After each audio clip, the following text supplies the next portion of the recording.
টেবিলটা মুছে দিচ্ছি।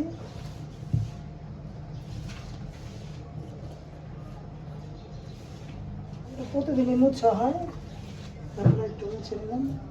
আগে এটা বাই করে নাও। এটা একটা বের করছে, একটার দাম 15 টাকা 20 টাকা। এখন একটা নিচ্ছে, এখন অ্যাঙ্গুলে দিন অ্যাঙ্গুল।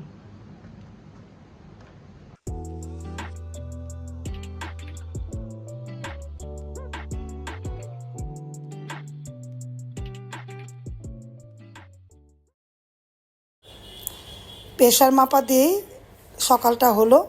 আসসালামু আলাইকুম ভিউয়ার্স, আপনারা সবাই কেমন আছেন? আল্লাহর অশেষ রহমতে আমরা ভালো আছি। বিডি রিমনা ব্লগে আপনাদেরকে অনেক অনেক শুভেচ্ছা এবং স্বাগতম। কাছে দূরে যারা আমার ব্লগটা দেখছেন একটা লাইক দিয়ে দেখবেন, যারা আমার চ্যানেলে নতুন সাবস্ক্রাইব করে দেখবেন।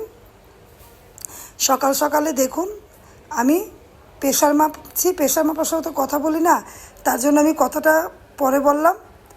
দেখুন প্রেশারটা মাপছি। ডাক্তার বলেছে 3 দিন পর পর প্রেশার ডায়াবেটিস মাপতে, খালি পেটে ভরা পেটে। এখন আমি ঘুম থেকে উঠেই প্রেশারটা মাপছি। প্রেশারটা কি হয় দেখতে পাবেন একটু পরে। কারা কারা আমার ভিডিওগুলো দেখেন কমেন্ট করবেন। এই ভিডিওর পাশাপাশি রিমনা হোমস্টাইল ফুড ব্লগ নামে আমার একটা চ্যানেল আছে, সেখানেও দেখবেন। দেখুন প্রেশারটা 115 এসেছে, কমই, কোনো সমস্যা নেই, বাড়তি না। এখন ডায়াবেটিসটা মাপি, দেখি ডায়াবেটিস কি হয়। এটা খালি পেটে মাপছি ভিউয়ার্স।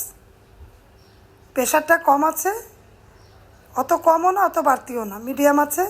আমার এমন হয় যখন আমার ডায়াবেটিস প্রেশার বেশি থাকে, ডায়াবেটিস কম থাকে। এখন দেখুন কত আছে, 13.9। এবার বুঝেন আমার কত বেশি আছে। প্রেশার কম থাকলে ডায়াবেটিস বেশি থাকে, এটা আমার সবসময়ই হয়। তারপরে ভিউয়ার্স নাস্তা খাচ্ছি, আমি খেয়ে ফেলেছি, রায়ান খাচ্ছে। খাওয়ার 2 ঘন্টা পরে আবারও মাপবো, তারপর আপনারা দেখতে পাবেন 2 ঘন্টা পরে আমার রিপোর্ট কী আসে।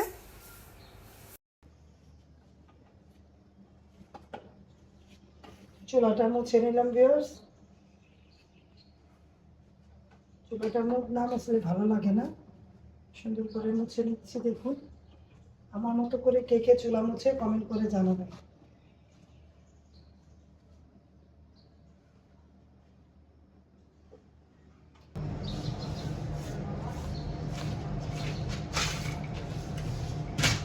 টেবিলটা মুছে দিচ্ছি।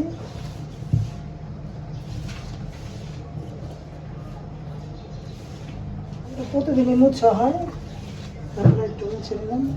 আমার টেবিলটা ছোট, বড় টেবিল আছে আর একটা, ওইটা তো লাগাই নেই, ছোট করে লাগিয়েছি। ছোট টেবিলই ভালো, এত বড় টেবিল দিয়ে কী করবো এখন। বড় টেবিলটা মনে করেছি বিক্রি করে দিব,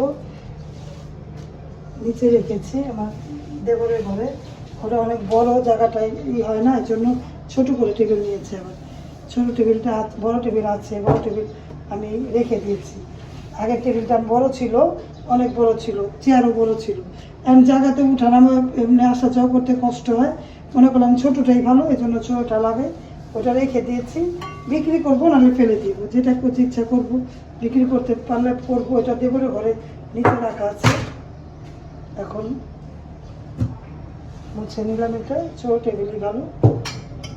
একজন চলে গিয়েছে, আর মেহমান আসলে তো এক টিপে খায় না, এইভাবে মেহমান আসলে তো 4 জন নাহলে 6 জনের টেবিলেই থাকে, ওই বুঝেই খায়। নিজের মেহমান আসলে এরকম, তো এরকম আমি ছোট টেবিলটা নিয়েছি। বেশি হলে পুরো একসাথে দিয়ে দিই খাবার দাবার, হাতে হাতেও খায় অনেকে। পরিষ্কার করে নিলাম। দেখুন বাইরের পরিবেশটা।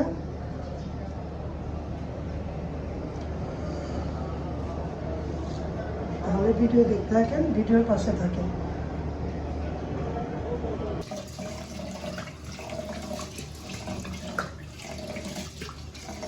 চাল ধুয়ে নিলাম, সব ধোয়া শেষ, আমি শেষ ধোয়াটা দিচ্ছি।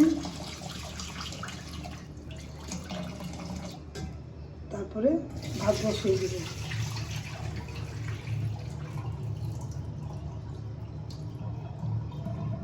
পানি দিয়ে ভাত বসিয়ে দিব।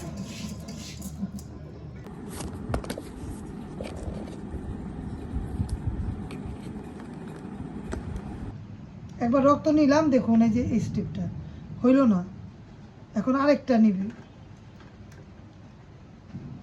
কিন্তু রক্ত তো আবার দিতে হবে আমার তো ভাল লাগে না, এত রক্ত দিলে ব্যথা লাগে।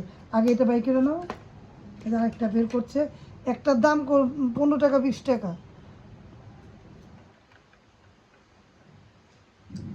এখন আরেকটা নিচ্ছে, এখন অ্যাঙ্গুলে দিন, অ্যাঙ্গুল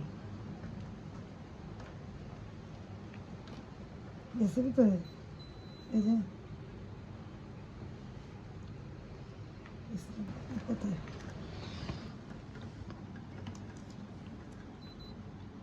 10.8 অনেক বাড়তি। খালি পেটেও বাড়তি, ভরা পেটেও বাড়তি।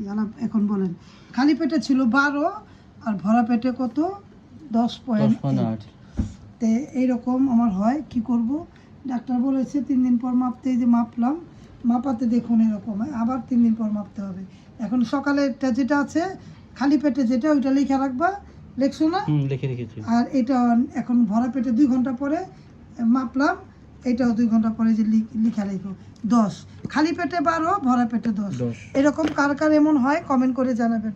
আমারটা এরকম হলো, আমার কি করব, এরকমই আমার হয়। ডাক্তার যেটা বলেছে ডাক্তারের মতো চলতে হবে। তাহলে ভিডিওর পাশে থাকেন, ভিডিও দেখতে থাকেন।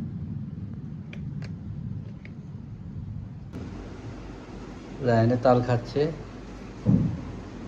এই তাল দিয়ে কিনা ভিডিওটা শেষ করে দেবো। যারা তখন ধৈর্য ধরে আমাদের ভিডিও দেখেছেন তাদের অসংখ্য ধন্যবাদ। তাহলে আজকের মতো বিদায়, আল্লাহ হাফেজ, আসসালামু আলাইকুম। আসসালামু আলাইকুম।